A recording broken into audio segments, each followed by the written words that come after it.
In this week's series, we're going to take a break from talking about the games and focus more on the people who make them. We're going to do our Mount Rushmore of tabletop gaming.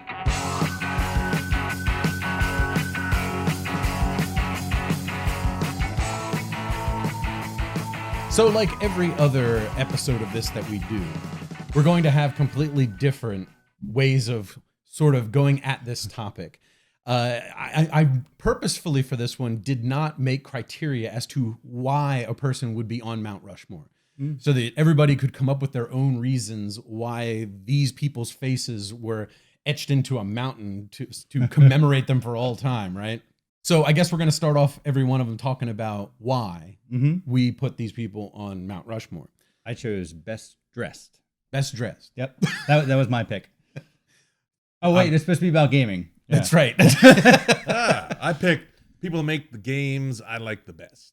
Yeah, well, that makes sense. That's a good one. Mine were essentially people who have crafted the modern tabletop gaming to what it is that I love about games, why I love the games, and the people who brought us to that point. People who had an influence on tabletop gaming as a genre, as a culture, as a whole community, right? So I'm going to go first. Well, before you do, I think the important question is, does my Mount Rushmore have to be in South Dakota? No, it can be anywhere you want. As a matter of fact, why don't we pick where we're going to put it? All right. Sounds fun. I vote Dallastown, Pennsylvania. There you go. Right over top of my neighbor's home. Yeah, that would be great. The one I don't like. We're just so all the gamers in the world are going to flock to your neighborhood to look at this giant mountain of 4 people. Well, no, it's no one's going to know except them. It's going to be across the street. They can harass all the neighbors I don't like. You can see it from your window. Yeah, exactly. Put a lot of time into this thought, didn't you, Chris? No. I'm just full of great ideas. You're full of something. So I'm going to put mine in Pennsylvania because obviously that's where we live, and I would love to be able to go to it and hang out at all times. You're just going to hang out on the mountain. Look up lovingly. So in Pennsylvania, Mount Rushmore, the first person that's going to be on my Mount Rushmore is, his name is Sid Saxon. Now, Sid Saxon, a lot of people might not really know about him too much anymore because he died in 2002. And many of his games, I'll be honest, I haven't played a lot of his games, but the games that I have played, Acquire, Sleuth, remember Sleuth? We played with Dan King and Marty at Origins. Oh, yeah. Tons of different games like that. And the reason I put him on is because really I feel that Sid Saxon crafted what modern board gaming is today. Before that we had like Candyland and we had Monopoly and we had all of that stuff. And Dungeons and Dragons was coming into being around that time. There was wargaming all over the place. Even diplomacy came around in the 1950s. It was like Chainmail, I think it was. Chainmail was the original Dungeons and Dragons, right? Yeah. Like it was, well, basically, yeah. Sid Saxon and other people as well. But when Sid Saxon came in and started designing board games, he was designing board games for adults with serious strategy. I mean, Acquire was designed in 1964, if you can think of that. Because you look at Acquire now, you see it on the shelves of games. There's a new edition that just came out recently.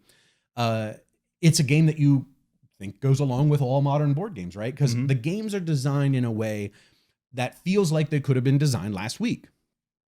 So I feel as though that Sid Saxon had such an impact on the way games are designed now. And all of the games that we play now, really come from his sensibilities of design and a number of other people too, but he was sort of the biggest name and the biggest doing it in that time period.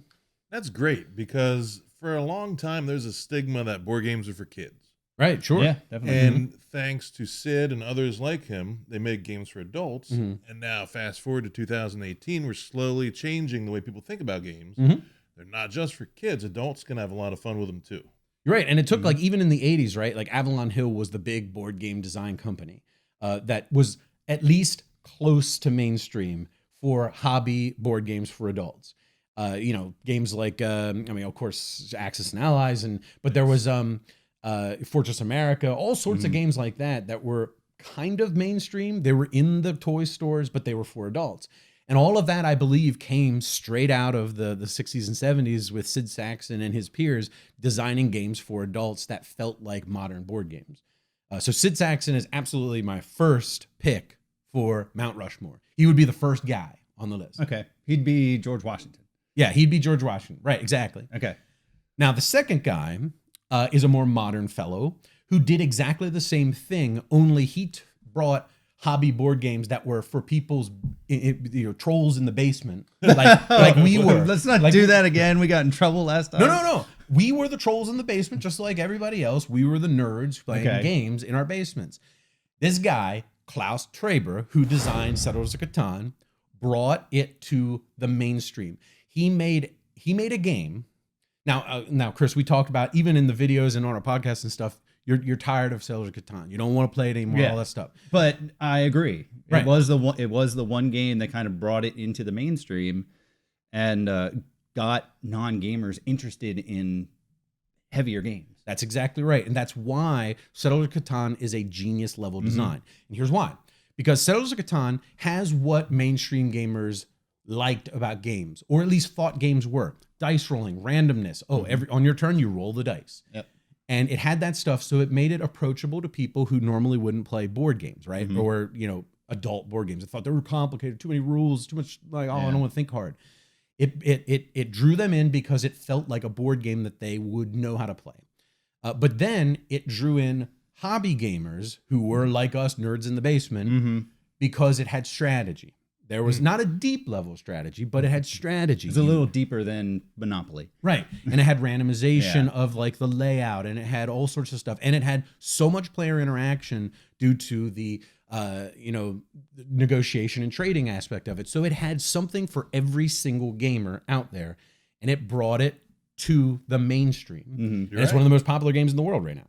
And I think something else it does too is that it's easy to teach. So when you sit down at the table, you can pick it up real quick. And what I like is that it gives you something to do the whole time you're there. Because when Chris is rolling his dice, I still have to look around and see if I'm getting any resources. Right, yeah. You're not sitting on board. So there's no downtime. Everybody's engaged, active, and it's a lot of fun. Yeah.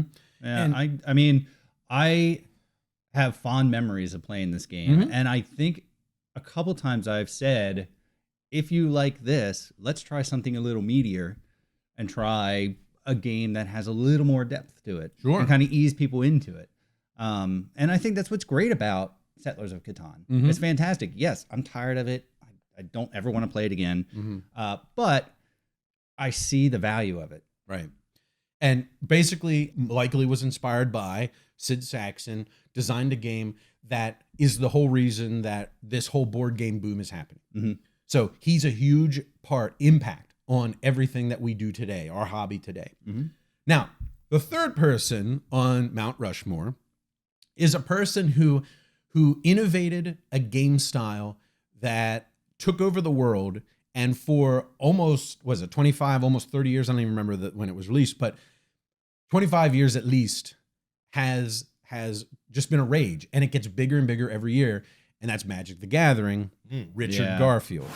Richard Garfield, he created a thing. He created collectible card games. Now, look, interestingly enough, collectible card games existed before this. In the 1950s, Topps baseball card company made a collectible card game. Really? Yeah. It was a baseball game. It was basically like two-player solitaire, where you just play cards and you randomly would win the game. Right. But they made a game where you would buy a pack of cards, open it up, get different players, and then you played a game with them. It was a collectible card game. Now, it didn't really happen. It like died real fast. And so there were kind of ideas of the collectible card game over the years, but Richard Garfield did it at a time and to a level of perfection, really, of game design that drew people in and got people frothing at the mouth and jumping out of their pants to run out and buy booster packs. And it rages on year after year after year to today. Oh, yeah.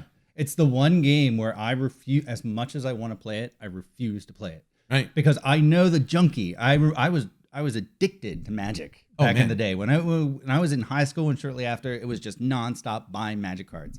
And I didn't get the cards I wanted in my booster. I got to buy another one. That's right. And it was just insanity. And finally I realized, I was like, I'm spending way too much money on this. I just need to stop. There were times when we were sitting at the coffee shop and we were like, I kind of feel like playing Magic. Yeah. We'd all stand up. We'd drive over to the comic book store. We would all buy starter packs and some booster packs, go back to the coffee shop, open them up, build a little quick deck, and play. And we'd be playing for months. Yeah. You know, I mean, it's a game that just keeps like it was a blast. It was an amazingly good card game. And Richard Garfield, even today, I mean, Richard Garfield still designs board games that are hugely popular, like King of Tokyo. Like, you don't think of King of Tokyo and Magic the Gathering together. You don't even think about it. But he designed games that are massively popular still even today. Well, and I think he likes to branch out and try different things, and he's got the freedom to do it because he created the best, most popular card game there is. Yeah. So he started a culture of people. Yeah. He really cultivated a culture of people, like Friday Night Magic. Yep. People go to the comic store and play Magic all night on Friday night across the United States. He built a culture of people, which brought people who weren't into board games or role-playing games together and in the same place that those kinds of games are, and spread the hobby even further. Yeah. Now, here's the question. Which is more popular, Magic or Pokemon? Because people still walk around with their phones out. People still play Pokemon. Pikachu's out of the bushes. Well, people still play the Pokemon card game. Well, you don't see anybody walking down the street with their phone out trying to find succubuses in the bushes. Yeah, right. Well, I think that Speak for yourself, Steve. Pokemon is probably a bigger intellectual property in the world because there's video games, there's apps, there's card games, there's toys, there's all sorts of stuff. And it's just a bigger deal, right? But if you're just comparing Pokemon the card game versus Magic the Gathering, there ain't no question. Magic the Gathering just destroys them all. But they're different worlds, right? So, yeah. I always wondered if Richard Garfield hates spiders and Mondays. Loves lasagna. Oh, moving on. So my final entry on the Mount Rushmore is the most important one. The most important one to me, and I believe the most important one to the world of tabletop gaming. And it is Mr. Gary Gygax, my hero, the man who designed Dungeons and Dragons. Yeah. Now, Gary Gygax didn't do it by himself. That he had a partner, Dave Arneson, who designed Dungeons and Dragons. Gary Gygax designed a miniatures war game that was sort of smaller in a sense, that it was you played fantasy characters fighting fantasy monsters. You played single heroes as opposed to giant armies because he loved wargaming. Dave Arneson took Gary Gygax's design and added the role play element to it. So it was D&D. Think of it as D&D without acting out your character. You had a name, you had stats, you fought monsters, you leveled up, but you didn't act it out. You know what I'm saying? Dave Arneson brought that part of it into the game, and they partnered and made Dungeons and Dragons what it is today. Yeah, and that's how I started playing D&D when I first started. I didn't play a character. I didn't role play a character. I just played a character and leveled it and whatever. I did the same. Yeah. And the reason that I think he's so important, of course, Dungeons and Dragons is today insanely popular. I mean, it's going wild in the world. People that never would have been geeks ever before are now playing Dungeons and Dragons because they realize what kind of a game it is and they realize how much fun the game actually is. But really what Gary Gygax did was he impacted, I believe, the entire world with Dungeons and Dragons. Whoa. Look at all of these different things. Gamification of education and gamification of marketing plans and stuff like that in the world are based on Dungeons and Dragons. You level up, you get experience points, you like earn rewards and things. Gamification is so much of it is Dungeons and Dragons. Now, not completely, but it was inspired by the concepts of Dungeons and Dragons. Every video game, the concept of hit points, the concept of armor class, the concept of leveling your character and getting experience and fighting monsters, everything, no matter if it's science fiction or if it's fantasy or if it's just, some dude walking down the street in present day, whatever, all, like going to, I'm just a video game. I just leveled up. I went to the post office. Well, yeah, there's games like The Sims, right? Yeah, okay. But I mean, that's true. Yeah. There are video games, in every video game out there, you'd be hard pressed to not find an element of Dungeons and Dragons in it somewhere that was designed by those two men. Last time I went to the post office, I found a Snorlax. Okay. But listen, something else Gary did is he caused widespread panic in the 1980s. Everybody thought, they all thought, oh, my kid is too dumb to distinguish fantasy from reality. Yeah, right. They're going to go nuts and start worshiping the devil or something. Got caught up in satanic panic. Well, that's true. He had books written about his game. He had movies written about his game, even in the negative. But everybody says negative press is still good press, right? Yeah. So, I mean, he impacted the world with his game. One of the One of the best movies of all time. Mazes and Monsters with Tom Hanks. That's right. So I really believe that Gary Gygax is something special. And the reason I'm sitting here, the reason these two guys are sitting here, the reason that you guys are watching this is because Gary Gygax designed Dungeons and Dragons. And there should be a statue to Gary Gygax in New York City, in the harbor, standing there holding up a D20. That's how much we should honor this guy as tabletop gamers. Gary Gygax, number one. I honestly think that we wouldn't be talking about Gary Gygax if he didn't have such an awesome name, because then we'd be talking about the other Dave guy. Arneson? Yes. Yeah, right. Well, actually, it's interesting with Dave Arneson. The reason Dave Arneson could easily be on the Mount Rushmore too because of that, but it's kind of like the Stan Lee, Jack Kirby thing with those two, right? They both had a hand in making this fantastic game that is timeless and world changing.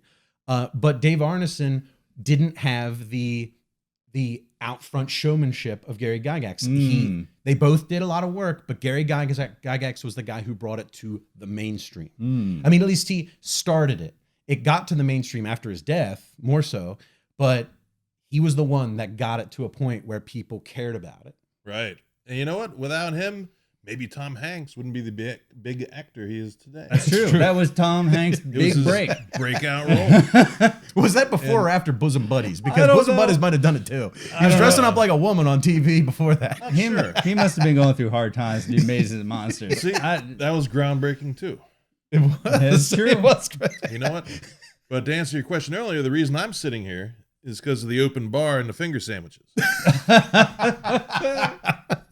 All right. Well, come on back tomorrow where we're going to get Steve's Mount Rushmore of tabletop gaming. Have a good one, everybody. See ya.